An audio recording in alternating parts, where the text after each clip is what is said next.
মধ্যবঙ্গ নিউজের যে কোনো খবরের দ্রুত আপডেট পেতে ইউটিউবে সাবস্ক্রাইব করুন ইমার্জেন্সি টিভি লাইভ এবং সাবস্ক্রাইবের পর অবশ্যই বেল বাটনে একটি ক্লিক করুন।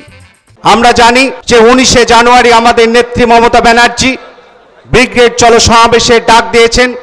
সেই ব্রিগেড সমাবেশে সেই দিন ভারতবর্ষের 19টা রাজনৈতিক দল সেই দিন সেই সমাবেশে যোগদান করবে। আজকে আমরা বহরমপুর থেকে আমরা শুভেন্দু অধিকারীর নেতৃত্বে আমাদের নেতা তার নেতৃত্বে আমরা বহরমপুর প্রাণকেন্দ্র টেক্সটাইল মোড় থেকে সূচনা করলাম। আগামী লোকসভা ভোটে মুর্শিদাবাদ জেলায় 3-3 সারা বাংলায় তৃণমূল 42-এ 42 এই শপথে অঙ্গীকার নিয়ে আমরা যাব। 19শে জানুয়ারি ব্রিগেড সমাবেশ। আজকে এই ব্রিগেড সমাবেশের মূল কারণ হচ্ছে মুর্শিদাবাদ জেলা থেকে এত পরিমাণ লোক ব্রিগেডে নিয়ে যেতে হবে এবং মুর্শিদাবাদ জেলার মানুষকে আওয়াজ তুলতে হবে। আমরা বাংলার মুখ্যমন্ত্রীকে, বাংলার মাকে ভারতবর্ষের প্রধানমন্ত্রী হিসাবে চাই। তার মূল কারণ বাংলার মুখ্যমন্ত্রী আজকে যেভাবে বাংলার মুখ্যমন্ত্রী আছে বলে আজকে পশ্চিমবঙ্গের মানুষ আজকে শান্তিতে আছে। আজকে একদিক দিয়ে যেমন আমরা ঈদ উৎসব একসঙ্গে পালন করি, আমরা ঠিক একইভাবে দুর্গা পুজো, কালী পুজো, মহরম একইভাবে আমরা পালন করছি।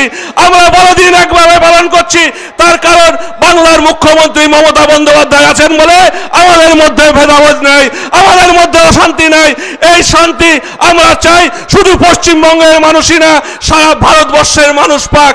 আজকে তৃণমূল কংগ্রেস সরকার তার নেত্রী মমতা ব্যানার্জি আজকে ঘোষণা করেছেন যে আজকে কৃষকের 100% বীমা।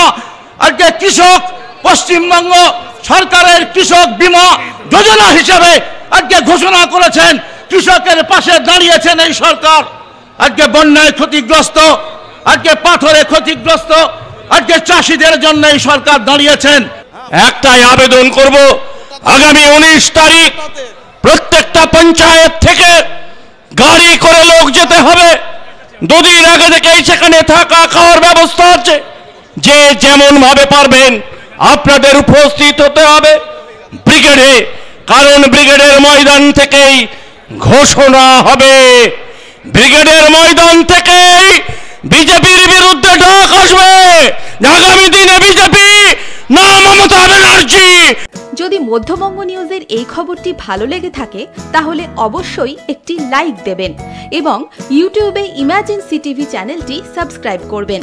আর যে কোনো খবরের দ্রুত আপডেট পেতে সাবস্ক্রাইব করার পর বেল বাটনে একটি ক্লিক দেবেন।